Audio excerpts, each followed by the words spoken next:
नमस्कार दोस्तों, इस वीडियो में 2023 में उत्तर प्रदेश पीसीएस के मेंस में जीएस पेपर 5 में जो क्वेश्चन पूछे गए हैं हिस्ट्री से, उसके सारे क्वेश्चन का अध्ययन करेंगे। 5-6 प्रश्न हैं। एक आगरा के स्मारक के ऊपर है, एक असहयोग आंदोलन के ऊपर 2, फिर यहाँ पर देखें किसान नेता बाबा रामचंद्र के बारे में पूछा हुआ है 3, 1857 की क्रांति के ऊपर 4, बौद्ध धर्म के ऊपर 5, फिर उत्तर प्रदेश में हड़प्पा सभ्यता 6, ग्रामीण उत्तर प्रदेश में जाति पदानुक्रम ये 7। तो 7 प्रश्न हैं। इन 7 प्रश्न का हम अध्ययन करेंगे जो कि 2023 में पूछा गया था यूपी पीसीएस मेंस में जीएस पेपर 5 में। इसमें इतिहास, सभ्यता, संस्कृति, वास्तुकला, समाज का भी 1-2 प्रश्न लास्ट में हम देखे थे, वो था। चलिए पढ़ते हैं। आगरा के स्मारकों की वास्तुगत विशेषताओं की विवेचना करें। 125 शब्दों में लिखा हुआ है। देखिए, ये सारे प्रश्न को पढ़ करके अपने ज्ञान को बढ़ाना उद्देश्य है, ताकि यूपी स्पेशल से कोई भी प्रश्न पूछे उसको आसानी से किया जा सके। और जब भी पढ़ाई करें तो उसमें क्या है कि इंटर कनेक्शन बनाने का प्रयास करें, कि कहीं का ज्ञान कहीं जा कर के मतलब उसको कोट कर दिए, लगा दिए। तो इन सब ज्ञान अब ऐसा नहीं कि दोबारा से ये प्रश्न आएगा, दोबारा से इस प्रश्न आ भी सकता, नहीं भी आ सकता है, लेकिन यहाँ से जो चीज़ें हमको मिलेंगी वो कहीं ना कहीं ज्ञान वर्धन करेंगी और अगले प्रश्नों में वो हेल्प करेंगी, तुलनाएं करने में हेल्प कर सकती हैं। इन सारे प्रश्नों का उद्देश्य है कि तुलना करने में सक्षम होना, तुलनाएं कर करके हम जो है अपने आंसर को बढ़ा सकते हैं और ज्ञान को बढ़ाना। ज्ञान बढ़ेगा तो कहीं ना कहीं वो आंसर्स में झलकेगा भी, दिखेगा भी। और जितने ज़्यादा ज्ञान और जितना सटीक ज्ञान होगा उतने हम कम शब्दों का यूज करते हुए कम शब्दों में सटीक आंसर जो है लिख सकते हैं, क्योंकि 3 घंटे में लिखना है उत्तर, 3 घंटे में 20 प्रश्नों के उत्तर देने हैं। ऐसे में सटीकता का बड़ा महत्व है, कम से कम शब्दों में ज़्यादा से ज़्यादा बातों को लिख सकें। तो इसलिए हम ये सब पढ़ाई करेंगे। पहला प्रश्न है, आगरा के स्मारकों की वास्तुगत विशेषताओं की विवेचना कीजिए। आगरा के स्मारकों की वास्तुगत विशेषताओं की विवेचना करना है। आर्किटेक्चरल फीचर्स क्या हैं मॉन्यूमेंट्स ऑफ आगरा के। उत्तर प्रदेश के आगरा के स्मारक अपनी वास्तुकला की भव्यता के लिए प्रसिद्ध हैं, जिनमें सबसे प्रतिष्ठित हैं ताजमहल, आगरा का किला, फतेहपुर सीकरी। 3 नाम दे दिया, ताजमहल, आगरा का किला, फतेहपुर सीकरी। ये संरचनाएं मुगल वास्तुकला के चरम का प्रतिनिधित्व करती हुई कई विशिष्टताओं को प्रदर्शित करती हैं। अब क्या विशिष्टता है इसको देखें।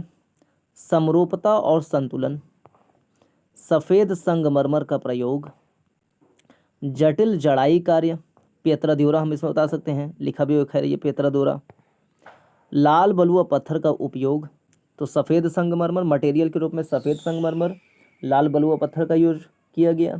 फिर उसमें मीनार, फिर जो मेहराब है, मीनार, मेहराब, गुंबद, इन सब का प्रयोग किया गया। नक्काशियों का प्रयोग किया गया, पेतराद्योरा का प्रयोग किया जाना। उसमें अलग अलग जो चीज़ें, जैसे फूल पत्ती हो गया, नेचुरल चीज़ें हो गया, या जो पैटर्न हो गया अलग अलग, उसको हम कहते हैं ज्यामितीय जो पैटर्न है उसका प्रयोग करना, इन सब का यूज किया गया। गुंबद और छतरियों का यूज़ किया जाना। तो ये सब वास्तुकलात्मक विशेषताएं हम कह सकते हैं। समरूपता और संतुलन यानी कि सिमेट्री कहते हैं, सिमेट्री एंड बैलेंस। विशेष रूप से ताजमहल अपनी पूर्ण सममित डिजाइन के साथ समरूपता और संतुलन पर जोर देता है। मुख्य मकबरा 4 मीनारों से घिरा हुआ है और बगीचे एवं जल चैनल सममित हैं। तो उसमें 4 मीनारें बनी हुई हैं। सममिति के सिद्धांत का पालन किया गया। छोटे से चित्र ऐसे बना सकते हैं कि जैसे ये है, यहाँ पर खड़ा कर दिया ऐसे करके, तो बीचों बीच से यहाँ पे थोड़ा कुछ जाली वाली ऐसे करके बना दी है ना, यहाँ वहाँ। फिर ये बड़ा सा प्रवेश द्वार हो गया, यहाँ पे जालियाँ बना दी, यहाँ पे जालियाँ। अब बीच से काट के हम दिखा सकते हैं कि हाँ ये सममित है। फिर यहाँ पे 4 मीनारें खड़ा कर दिए साइड में।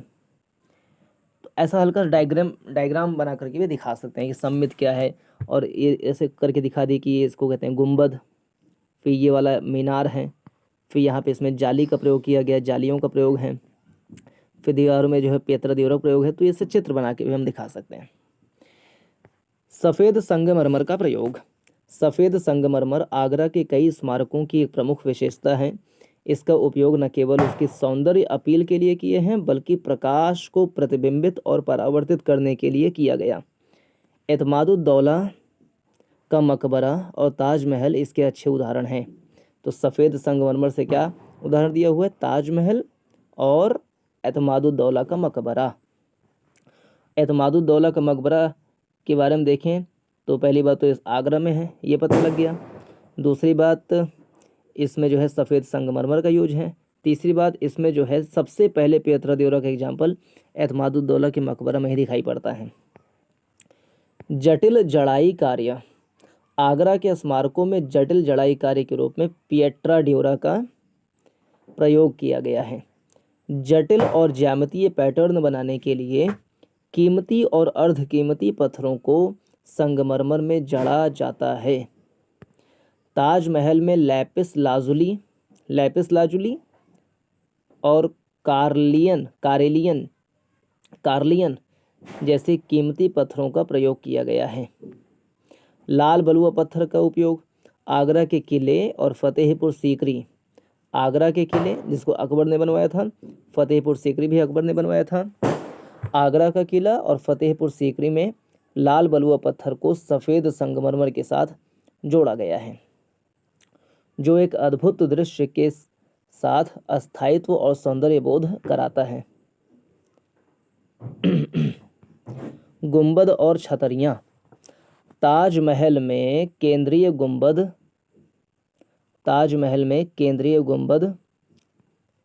जबकि आगरा के किले में कई छतरियाँ हैं। ताजमहल में केंद्रीय गुंबद और आगरा के किले में कई छतरियाँ हैं। उदाहरण, जोधाबाई महल, जामा मस्जिद फतेहपुर सीकरी में है। आगरा के किले में जहांगीर महल, खास महल, शीश महल, इन सब में गुंबद छतरियाँ दिखाई पड़ती हैं। ये संरचनाएं न केवल मुगल काल की भव्यता का प्रतिनिधित्व करती हैं, बल्कि हिंदू पर्शियन सांस्कृतिक प्रभावों के समावेश की विशेषता रखती हैं। जहाँ कहीं भी मुगल काल के वास्तुकला की बात आएगी तो उसमें हिंदू पर्शियन सांस्कृतिक प्रभाव का समामेलन होता है, इसी बातें हम बता सकते हैं।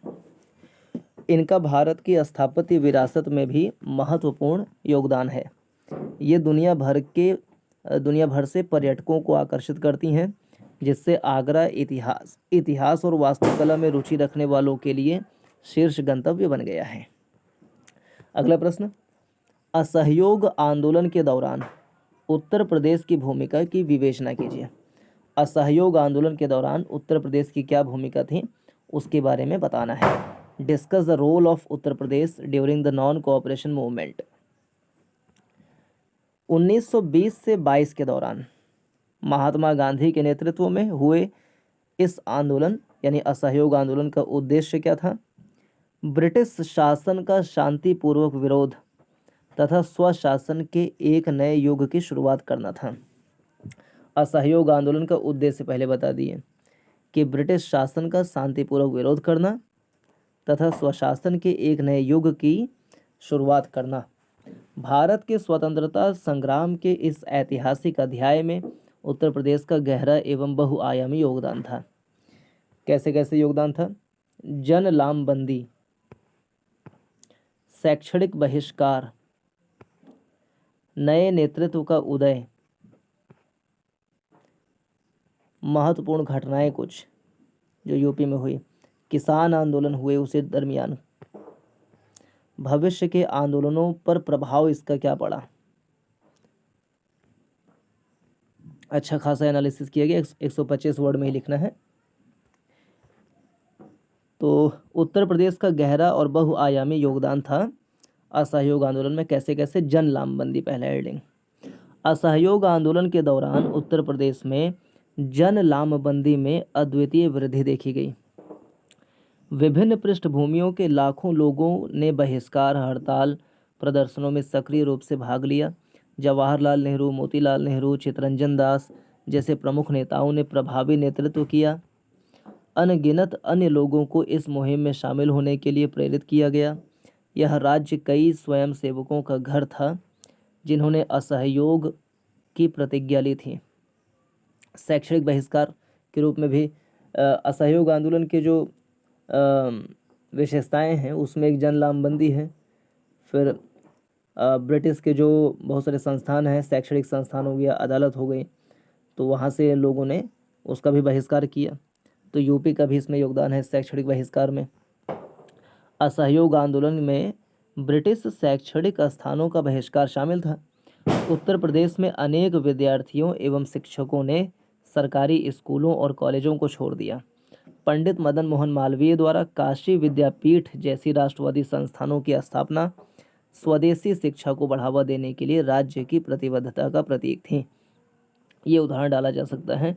मदन मोहन मालवीय ने काशी विद्यापीठ की स्थापना की थी, जिसमें स्वदेशी शिक्षा को बढ़ावा दिया गया असहयोग आंदोलन के दरमियान, और नए नेतृत्व का उदय हुआ। असहयोग आंदोलन से नए नेताओं का उदय हुआ जिन्होंने भारत की स्वतंत्रता की लड़ाई में महत्वपूर्ण भूमिका निभाई। आंदोलन के प्रमुख व्यक्तियों में से एक जवाहरलाल नेहरू ने इस अवधि के दौरान अपनी राजनीतिक यात्रा शुरू की। जवाहरलाल नेहरू का भी ताल्लुक जो है इलाहाबाद से है, इलाहाबाद यूपी में है, और अंततः भारत के पहले प्रधानमंत्री बने। महत्वपूर्ण घटनाएं। असहयोग आंदोलन के दौरान उत्तर प्रदेश में कई महत्वपूर्ण घटनाएं देखी गईं। इनमें सबसे महत्वपूर्ण है 1922 में चौरी चौरा की घटना, जहां प्रदर्शनकारियों की पुलिस के साथ हिंसक झड़प हुई। इस कारण गांधी जी ने आंदोलन को वापस ले लिया। किसान आंदोलन 1920 से 22 के मध्य असहयोग आंदोलन के दौरान कांग्रेस के महत्वपूर्ण नेताओं ने कृषकों के बीच कार्य किया। जवाहरलाल नेहरू ने इस दिशा में पहल की और प्रतापगढ़ के अवध काश्तकारी विधेयक के विरुद्ध किसानों को संगठित किया। प्रतापगढ़ के अवध काश्तकारी विधेयक के विरुद्ध किसानों को संगठित किया। सीतापुर, रायबरेली और संयुक्त प्रांत के अन्य जिलों में भी अनेक किसान संघर्ष हुए। यहाँ सीतापुर, बहराइच, बस्ती, इस इलाके में भी एक आंदोलन हुआ था उसी दरमियान। 1921 के आरंभ में उत्तर प्रदेश में किसान सभा आंदोलन प्रारंभ हुआ। 1921 के आरंभ में उत्तर प्रदेश में किसान सभा आंदोलन प्रारंभ हुआ, जो एका आंदोलन के नाम से प्रसिद्ध हुआ। वो भी असहयोग आंदोलन के समय की बात है। एक सेपरेट क्वेश्चन भी पूछा जा सकता है कि उत्तर प्रदेश में किसान आंदोलन के बारे में बताओ। आगे एक प्रश्न पूछा भी गया है कि किसान नेता के रूप में बाबा रामचंद्र की क्या भूमिका थी। तो यूपी के किसान आंदोलन भी महत्वपूर्ण है। 1921 के आरंभ में उत्तर प्रदेश में किसान सभा आंदोलन प्रारंभ हुआ, जो एका आंदोलन के नाम से प्रसिद्ध हुआ। यद्यपि कर न अदायगी का कार्यक्रम असहयोग आंदोलन में रोक दिया गया, लेकिन जमींदारों द्वारा शोषित और सरकार द्वारा प्रताड़ित निर्धन किसान वर्ग द्वारा ब्रिटिश सरकार और जमींदारों के विरुद्ध अहिंसक विद्रोह शुरू कर दिया गया। पंचायतें बनाई गई। करों की अदायगी रोकने के लिए विभिन्न एका सभाएं हुई। तो असहयोग आंदोलन के समय किसान आंदोलन का भी महत्वपूर्ण योगदान था। उसमें बाबा रामचंद्र की भूमिका। फिर प्रतापगढ़ में नाई धोबी बंद आंदोलन चला था। फिर सीतापुर, बहराइच के इलाके में भी आंदोलन चले। 1921 में किसान सभा आंदोलन हुआ, जिसको एका आंदोलन के रूप में भी जाना जाता है, जो जमींदारों के विरुद्ध था, कर न अदा करने के बारे में था। भविष्य के आंदोलनों पर प्रभाव क्या हुआ इसका।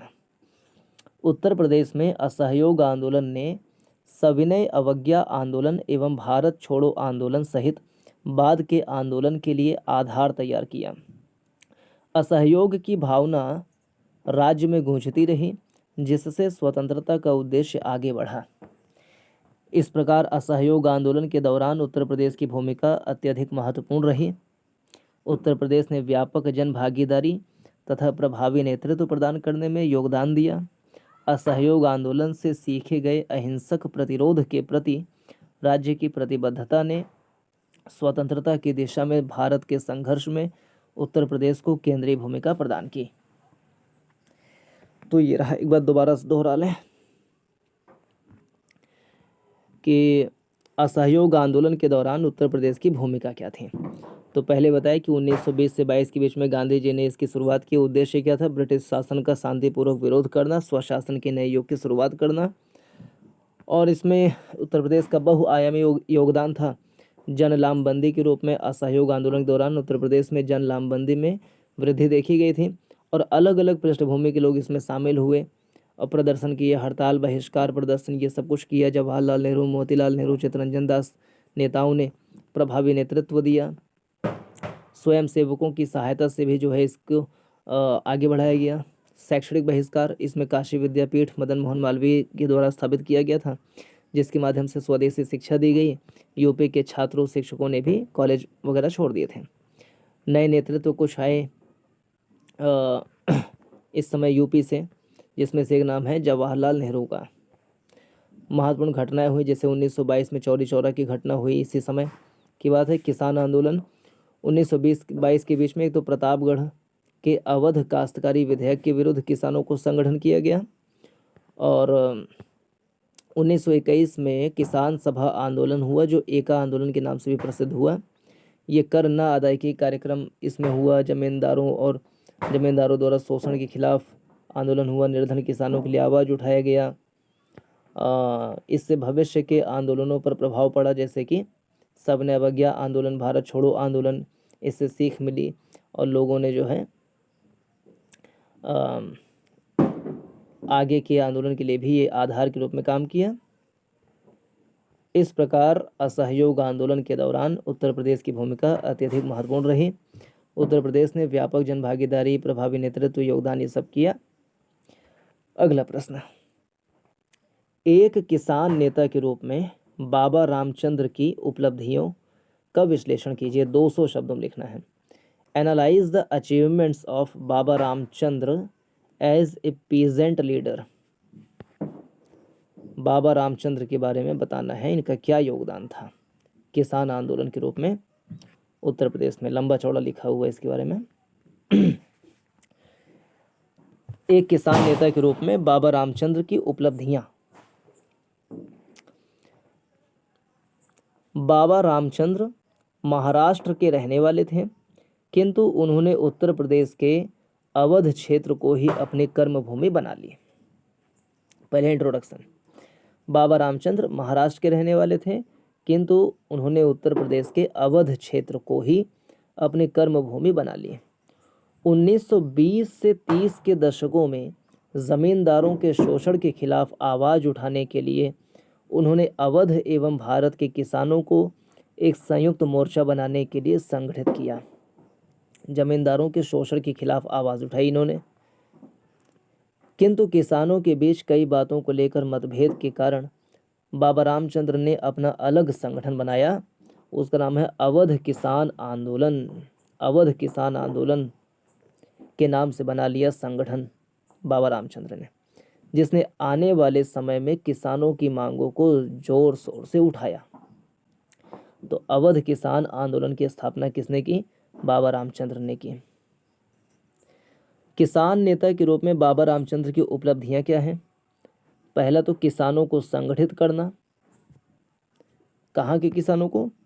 अवध किसान सभा का गठन किया। फिर भूमि अधिग्रहण का विरोध किया। आर्थिक सुधार की बात की, जिसमें उचित मूल्य पर उपज बेचना, साहूकारों से मुक्ति पाना। फिर किसान आंदोलन का नेतृत्व किया। सामाजिक न्याय के लिए भी संघर्ष किया इन्होंने। किसान आंदोलन में पासी एवं हरिजनों के योगदान को हरिजनों देना। नाई धोबी बंद सामाजिक बहिष्कार शुरू करना। ये नाई धोबी बंद सामाजिक बहिष्कार शुरू हुआ था कहाँ? प्रतापगढ़ में। प्रतापगढ़ में शुरू हुआ था नाई धोबी बंद बहिष्कार, और ये भी असहयोग आंदोलन के समय भी हुआ था और बाबा रामचंद्र की इसमें भूमिका भी थी। बाबा रामचंद्र की किसान आंदोलन के संदर्भ में उपलब्धियों को निम्नलिखित बिंदुओं के माध्यम से समझा जा सकता है। फिजी में गिरमिटिया मजदूर के तौर पर कार्य कर शोषण के विरुद्ध आवाज उठाई और गिरमिटिया प्रणाली को समाप्त कराने का भी प्रयास किया। तो पहला ये है प्रयास बाबा रामचंद्र का। फिजी में गिरमिटिया मजदूर के तौर पे काम किए थे और वहाँ पे गिरमिटिया प्रणाली को समाप्त करने का प्रयास किया। तालुकदारों और जमींदारों के खिलाफ भारी लगान वसूली के कारण आवाज़ उठाई। किसानों को केवल आवश्यक लगान देने एवं प्रथागत दान से परहेज करने के लिए प्रोत्साहित किया। 1919 में उन्होंने जमींदारों के खिलाफ पहले किसान विरोध का नेतृत्व किया। 1920 में उन्होंने अवध किसान सभा का गठन कब किया? 1920 में किया करके अवध में सभी किसान संघों को संगठित किया। ओके, उनके आंदोलन ने किसानों के समर्थन से 14 सूत्री मांगों का एक चार्टर रखा, जैसे लगान की रसीदें, वास्तविक लगान से अधिक भुगतान न करना, बेगारी देने से इनकार करना आदि। उन्हें किसानों का बड़ा समर्थन प्राप्त हुआ और जब 1920 में उन्हें प्रतापगढ़ जेल में रखा गया तो 40,000 से 50,000 का संख्या में किसान उनकी रिहाई के लिए एकत्र हुए।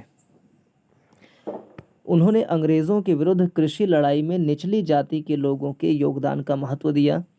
1919-20 के दौरान रोरे गांव प्रतापगढ़ में आयोजित किसान सभा की बैठक में पासी व हरिजनों के योगदान को भी दर्ज किया गया। उन्होंने किसानों को नाई धोबी बंद सामाजिक बहिष्कार शुरू करने के लिए प्रेरित किया ताकि जमींदारों को नाई धोबी की बुनियादी सेवाओं से भी वंचित कर दिया जाए। नाई धोबी बंद सामाजिक बहिष्कार शुरू किया गया ताकि जमींदारों को नाई एवं धोबी की बुनियादी सेवाओं से भी वंचित कर दिया जाए। अंत में जब नेहरू एवं अन्य भारतीय राष्ट्रीय कांग्रेस नेताओं का समर्थन बाबा रामचंद्र को प्राप्त नहीं हुआ तो उन्हें बड़ी निराशा हुई। कुछ समय पश्चात बाबा रामचंद्र को गिरफ्तार कर लिया गया, जिसके बाद उस क्षेत्र में किसान आंदोलन शांत हो गया।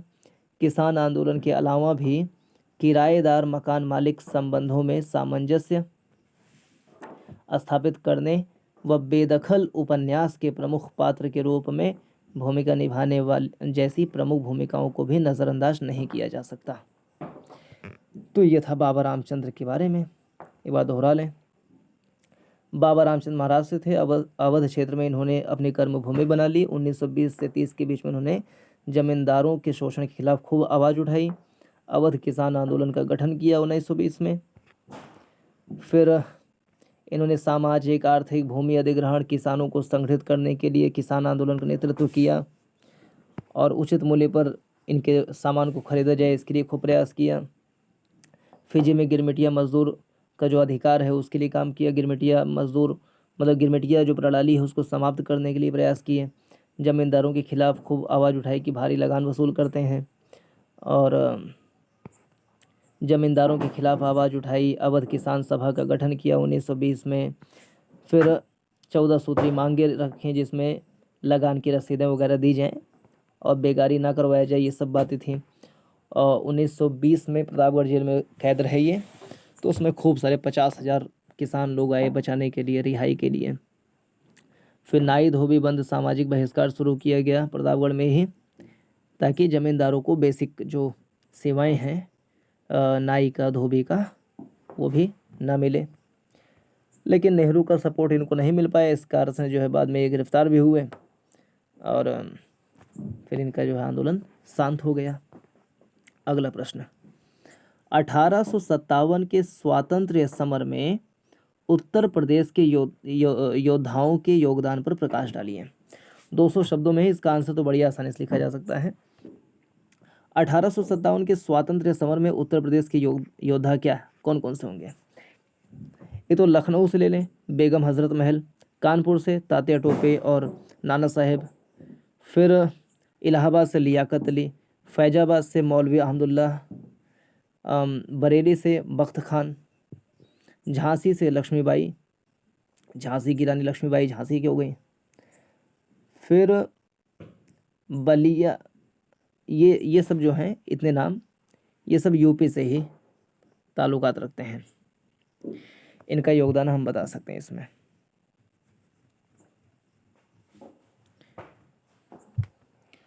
Throw light on the contributions of the warriors of Uttar Pradesh in the freedom struggle of 1857। 200 शब्दों में उत्तर देना है इसका। कानपुर, रोहिलखंड, फैजाबाद, लखनऊ, झांसी, हेडिंग बना बना के सबके बारे में लिखा हुआ है। चलिए शुरू करते हैं।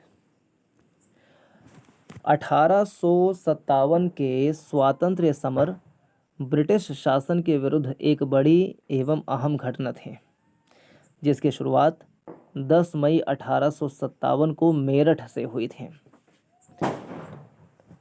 1857 की क्रांति की शुरुआत ही यूपी से हुआ। 10 मई 1857 में मेरठ से शुरू हुई एवं धीरे धीरे कानपुर, बरेली, झांसी, दिल्ली, अवध आदि स्थानों में फैल गई। शुरुआत में यह विद्रोह एक सैन्य विद्रोह के रूप में दिखाई पड़ता है, किंतु आगे चलकर इसका स्वरूप ब्रिटिश सत्ता के विरुद्ध एक जनव्यापी आंदोलन के रूप में परिणत हो गया। जनव्यापी आंदोलन जिसमें उत्तर प्रदेश के योद्धाओं का अविस्मरणीय योगदान रहा। 1857 के स्वतंत्रता संघर्ष में उत्तर प्रदेश के योद्धाओं को निम्नलिखित बिंदुओं द्वारा समझा जा सकता है। सबसे पहले कानपुर।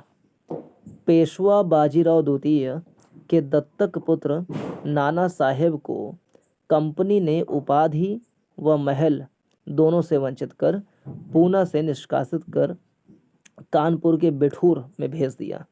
बदले में 1857 के विद्रोह के समय इन्होंने स्वयं को पेशवा घोषित कर सम्राट बहादुर शाह के गवर्नर के रूप में मान्यता दी। तो नाना साहेब, जिनका मूल नाम है धोंधू पंत, एक है तात्या टोपे जिनका नाम है रामचंद्र पांडुरंग।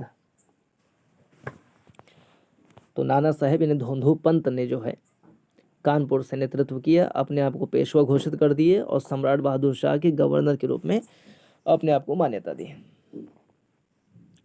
रोहिलखंड, यहाँ के पूर्व शासक के उत्तराधिकारी खान बहादुर खान। रोहिलखंड से कौन थे? खान बहादुर खान। रोहिलखंड बोले या बलिया बोले, एक के बात है लगभग। तो खान बहादुर खान थे रोहिलखंड से, रोहिलखंड या बलिया। यहाँ के पूर्व शासक के उत्तराधिकारी खान बहादुर ने स्वयं को बरेली का सम्राट घोषित किया।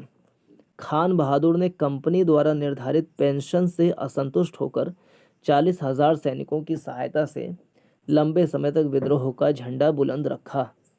तो पेंशन नहीं मिल रहा था इनको।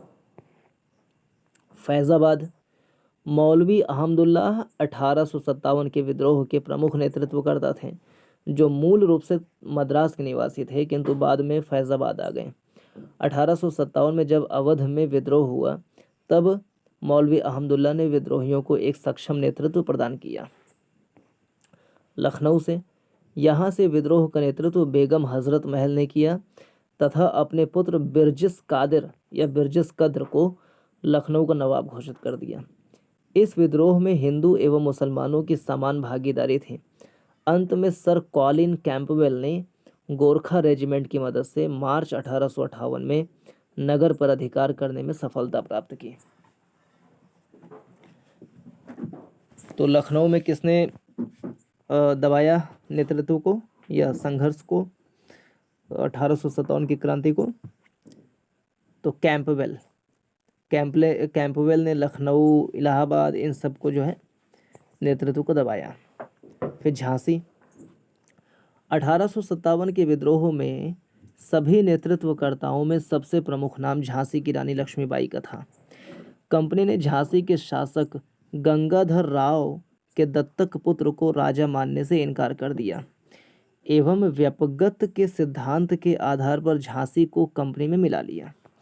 इसी कारण गंगाधर की विधवा लक्ष्मीबाई ने मैं अपनी झांसी नहीं दूंगी का नारा देते हुए तात्या टोपे के साथ मिलकर विद्रोह का नेतृत्व किया। उपर्युक्त के अलावा इलाहाबाद से लियाकत अली, फर्रुखाबाद के नवाब तफज्जुल हुसैन, सुल्तानपुर के शहीद हसन, मथुरा से देवी सिंह आदि का भी उत्तर प्रदेश से 1857 के विद्रोह में महत्वपूर्ण योगदान रहा। अंततः यह कहा जा सकता है कि भले ही 1857 का विद्रोह अपने वांछित लक्ष्य को प्राप्त करने में विफल रहा, किंतु इसने लोगों में राजनीतिक जागृति, आत्मबल में वृद्धि, राष्ट्रवाद के बीज को बो दिया, जिसने आगे के राष्ट्रवादी आंदोलनों को आधार प्रदान किया।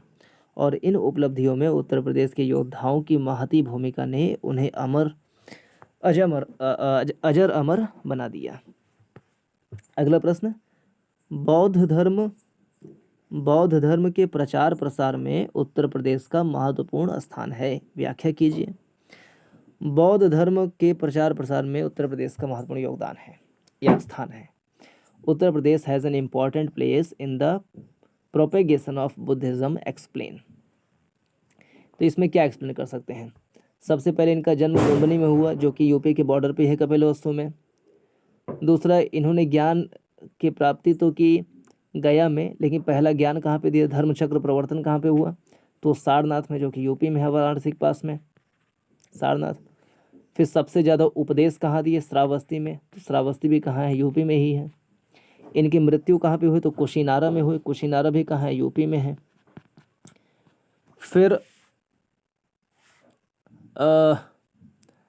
उदयन जो है, जो कि वत्स का राजा था, वत्स का, जो कि आज का कौशाम्बी है, वत्स की राजधानी कौशाम्बी थी, उसने जो मठ या विहार उपहार में दिए, वो भी यूपी से ताल्लुकात रखते हैं।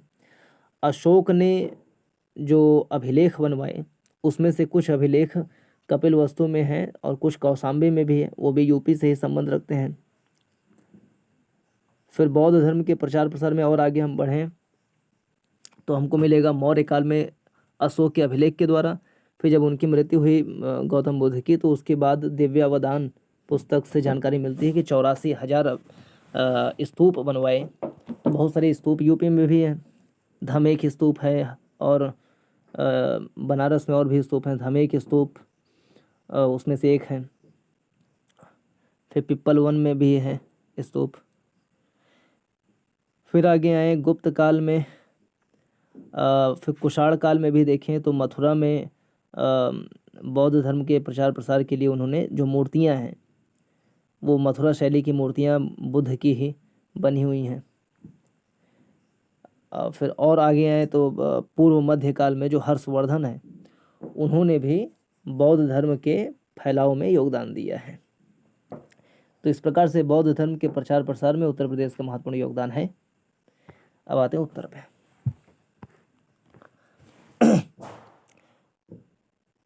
कितना बड़ा है ये? यहाँ से फिर सारनाथ, वाराणसी, कौशाम्बी, मथुरा, कोसल, पावा, कुशीनगर, वही सब पॉइंट्स यहाँ पे लिखा हुआ है। बौद्ध धर्म नेपाल की श्रावक परंपरा से निकला ज्ञान, धर्म एवं दर्शन है। 6वीं शताब्दी ईसा पूर्व में गौतम बुद्ध द्वारा बौद्ध धर्म का प्रवर्तन किया गया। इनका जन्म 563 ईसा पूर्व में लुम्बिनी, नेपाल में हुआ। 483 ईसा पूर्व में कुशीनगर में उनका महापरिनिर्वाण हुआ। 563 ईसा पूर्व में लुम्बिनी में जन्म, 483 ईसा पूर्व में कुशीनगर में महापरिनिर्वाण। गौतम बुद्ध के महापरिनिर्वाण के अगले 5 शताब्दियों में बौद्ध धर्म पूरे भारतीय उपमहाद्वीप में फैल गया। हीनयान, महायान, वज्रयान बौद्ध धर्म के प्रमुख संप्रदाय हैं, जिन्होंने बौद्ध धर्म के प्रचार प्रसार में महत्वपूर्ण योगदान दिया है। बौद्ध धर्म के प्रचार प्रसार में उत्तर प्रदेश के योगदान क्या है? पहले सारनाथ। गया से ज्ञान प्राप्ति के बाद बुद्ध सारनाथ गए, जहां उन्होंने अपना प्रथम उपदेश दिया, जिसे धर्मचक्र प्रवर्तन कहा गया। यह उपदेश उन्होंने 5 ब्राह्मणों को दिया, जिन्होंने उरुवेला में उनका साथ छोड़ दिया था। उन 5 ब्राह्मणों के नाम थे कौंडिन्य, अश्वजित, भद्दीय या भद्रिक, वप्प, महानाम। फिर वाराणसी।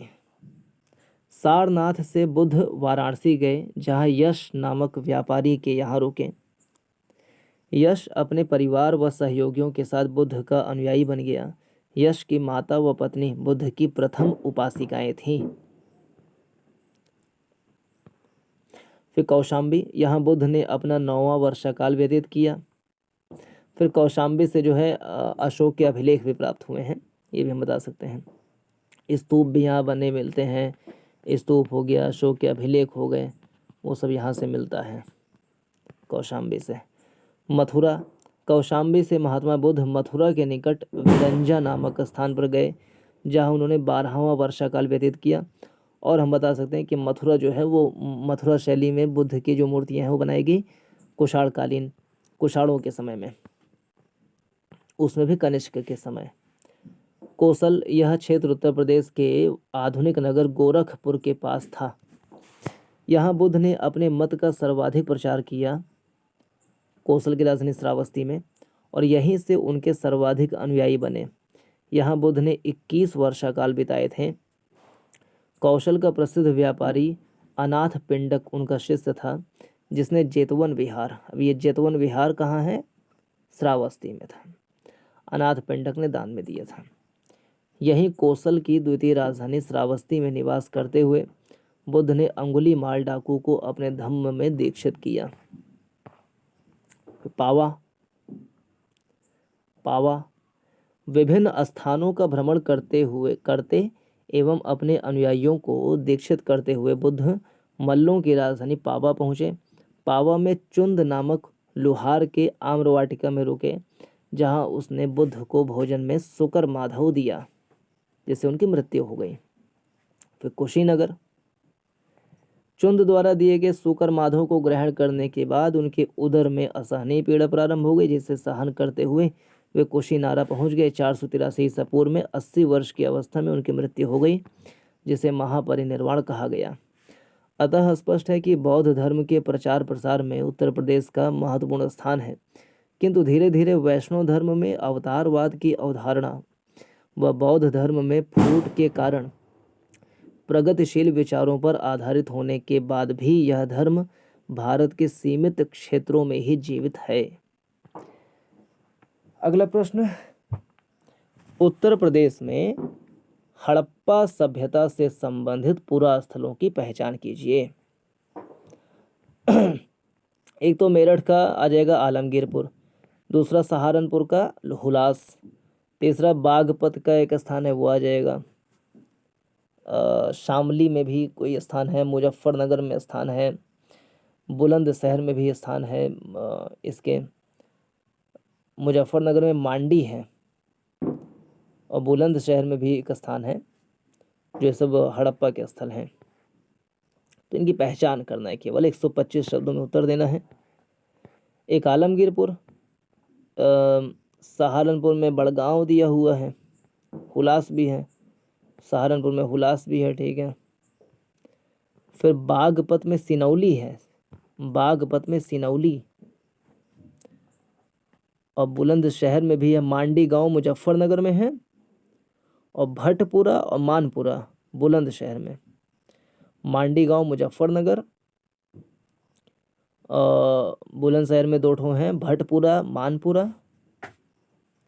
फिर आलमगीरपुर भी दिया हुआ है, मेरठ में है। पढ़ते हैं, identify the site related to Harappan civilization in Uttar Pradesh. Bharat का इतिहास सिंधु घाटी सभ्यता यानी हड़प्पा सभ्यता से प्रारंभ होता है। यह सभ्यता लगभग 2500 ईसा पूर्व दक्षिण एशिया के पश्चिमी भाग में फैली हुई थी, जिसकी खोज जॉन मार्शल द्वारा की गई थी। यह सभ्यता मिस्र, मेसोपोटामिया, भारत और चीन की 4 सबसे बड़ी प्राचीन नगरीय सभ्यताओं में सबसे अधिक उन्नत थी। इसे प्रथम नगरीकरण एवं कांस्य सभ्यता भी कहा जाता है। पहले इंट्रो दे दिया अच्छा खासा। हड़प्पा, मोहनजोदड़ो, कालीबंगा, लोथल, धौलावीरा, राखीगढ़ी आदि इस सभ्यता के प्रमुख स्थल हैं। अब उत्तर प्रदेश में हड़प्पा सभ्यता से संबंधित पुरास्थल, इसमें एक मैप बना करके भी दिखाया जा सकता है सारी चीज़ें। उत्तर प्रदेश में आलमगीरपुर को प्रमुख हड़प्पा स्थल के रूप में जाना जाता है। हालांकि अम्बकेरी, बड़गांव, नसीरपुर, हुलास से भी हड़प्पा सभ्यता के अवशेष प्राप्त हुए हैं।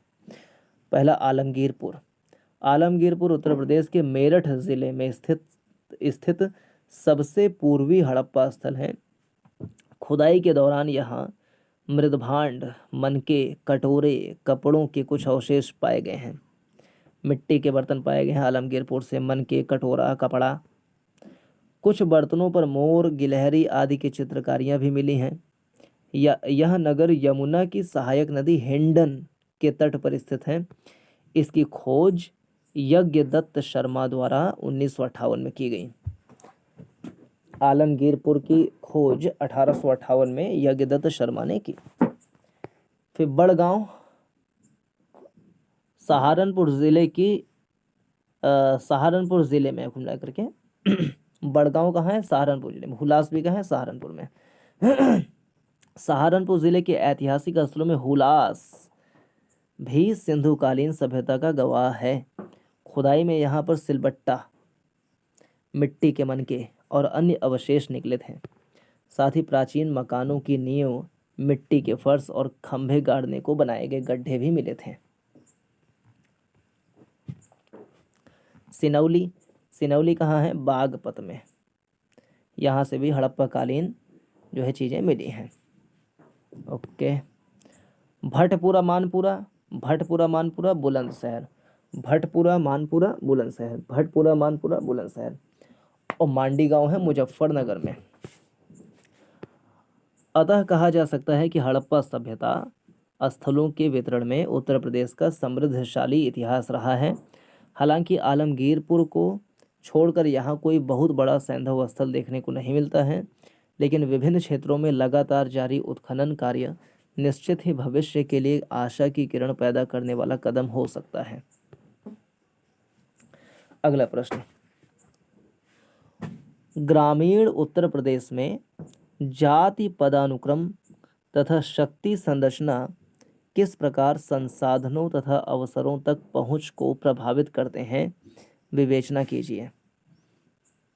ग्रामीण उत्तर प्रदेश में जाति पदानुक्रम तथा शक्ति संरचना किस प्रकार, मतलब जाति के अनुसार जो है, या शक्ति किसके हाथ में ज़्यादा है किसके हाथ में कम है, उसके अनुसार किस प्रकार संसाधनों तथा अवसरों तक पहुंच को प्रभावित करते हैं।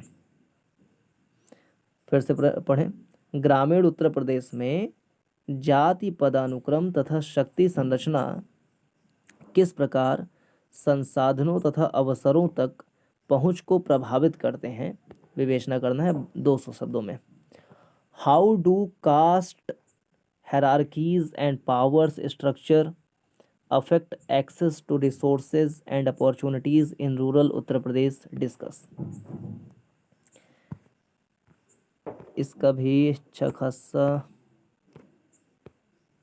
दिया हुआ है, खूब लंबा चौड़ा दिया इसका आंसर। पढ़ते हैं। पहले इंट्रोडक्शन। जाति मनुष्यों के अंतर्विवाही समूह या समूहों का योग है, जिसका एक सामान्य नाम होता है एवं जिसकी सदस्यता अर्जित न होकर जन्मजात होती है। जाति मनुष्यों के अंतर्विवाही समूह या समूहों का योग है, जिसका एक सामान्य नाम होता है और जिसकी सदस्यता अर्जित न होकर जन्मजात होती है। भारत में जाति व्यवस्था एक जटिल सामाजिक पदानुक्रम है। इससे भारतीय समाज के भीतर व्यक्तियों की सामाजिक और आर्थिक स्थिति भी प्रभावित होती है। पारंपरिक हिंदू जाति व्यवस्था में ब्राह्मणों को पदानुक्रम के शीर्ष पर रखा जाता है और उन्हें आनुष्ठानिक रूप से शुद्ध या सर्वोच्च माना जाता है। सबसे अशुद्ध माने जाने वाले अछूत पदानुक्रम के सबसे निचले पायदान पर होते हैं। क्षत्रिय और वैश्यों की स्थिति क्रमशः बीच में है। उत्तर प्रदेश भी इस जातिगत पदानुक्रम से अछूता नहीं है। जाति पदानुक्रम तथा शक्ति संरचना का संसाधनों एवं अवसरों तक पहुंच पर प्रभाव क्या पड़ता है, कैसे पड़ता है? जाति आधारित भेदभाव। उच्च जातियों को पारंपरिक रूप से समाज में उच्च स्थान प्राप्त होता है, वे समाज में प्रभावी होते हैं। उत्तर प्रदेश के ग्रामीण क्षेत्रों में जातिगत भेदभाव, अस्पृश्यता इत्यादि की समस्याएं व्याप्त हैं। जातियों की राजनीतिक प्रतिनिधित्व में असमानता होती है। उच्च जातियों के लोग राजनीतिक पदों पर प्रभावी भूमिका में होते हैं, जिससे वे नीति निर्माण में अधिक प्रभाव डालते हैं और निम्न जातियों की आवाज़ दब जाती है। उच्च जातियों के लोग सामान्यतः बेहतर सामाजिक नेटवर्क और समर्थन प्राप्त करते हैं, जो रोजगार और व्यवसाय के अवसरों को बढ़ाने में मदद करता है। इसके विपरीत निम्न जातियों में ऐसे नेटवर्क की कमी होती है। तो पहले बताया जाति आधारित भेदभाव, फिर राजनीतिक शक्ति के रूप में, सामाजिक संजाल के रूप में कि उनका नेटवर्क ज़्यादा होता है, शिक्षा, रोजगार, स्वास्थ्य। जाति पदानुक्रम के कारण शिक्षा, रोजगार और स्वास्थ्य सेवाओं तक पहुंच में असमानता होती है। उच्च जातियों के लोग अक्सर बेहतर स्कूलों और स्वास्थ्य सुविधाओं का लाभ उठाते हैं, जबकि निम्न जातियों के लोग शक्ति संपन्न उच्च जातियों की अधीनस्थ हो जाती हैं तथा स्वास्थ्य एवं शिक्षा की कमी के कारण उनका सामाजिक एवं आर्थिक स्थिति निम्न होती जाती है, जो उनके रोजगार को प्रभावित करता है। आर्थिक संसाधनों का वितरण। भूमि और अन्य आर्थिक संसाधनों का स्वामित्व भी जाति के आधार पर विभाजित होता है। गांवों में उच्च जातियों के पास आमतौर पर अधिक भूमि और संपत्ति होती है, जबकि निम्न जातियों को इन संसाधनों की कमी का सामना करना पड़ता है। इससे निम्न जातियां आर्थिक रूप से उच्च जातियों के ऊपर निर्भर रहती हैं। भूमिहीन श्रमिक के रूप में निम्न जाति के लोग ही ज़्यादातर कार्यरत हैं। सामाजिक चेतना और आंदोलन। निम्न जातियों में जागरूकता और आंदोलन के माध्यम से अधिकारों की मांग करने की प्रवृत्ति बढ़ रही है। यह उन्हें सामाजिक और आर्थिक अवसरों तक पहुंच प्राप्त करने में मदद कर सकता है, लेकिन यह एक संघर्षपूर्ण प्रक्रिया है। हेडिंग: समाज की सामाजिक और आर्थिक स्थिति पर जाति व्यवस्था का प्रभाव। समाज की सामाजिक आर्थिक स्थिति पर जाति व्यवस्था का क्या प्रभाव पड़ता है? सामाजिक प्रगति में बाधा। जाति व्यवस्था सामाजिक प्रगति में बाधा उत्पन्न करती है, क्योंकि यह समाज में परिवर्तनों को आसानी से लागू नहीं होने देती। जाति व्यवस्था के तहत व्यक्ति स्वतंत्र नहीं है, क्योंकि उसे अपनी जाति के सदियों पुराने रीति रिवाजों के अनुरूप होना पड़ता है। व्यवस्था की इस कठोरता ने हमारे समाज में सामाजिक प्रगति में बाधा उत्पन्न की है। आर्थिक प्रगति में बाधा। चूंकि व्यवसायों को जाति द्वारा निर्धारित किया जाता है, अतः व्यक्ति को अपनी पसंद का व्यवसाय चुनने की स्वतंत्रता से वंचित किया जाता है। यह श्रम की गतिहीनता और अक्षमता की ओर जाता है और इस तरह आर्थिक प्रगति बाधित होती है। राजनीतिक विभाजन को बढ़ावा। जाति व्यवस्था में किसी व्यक्ति को किसी अन्य समूह की तुलना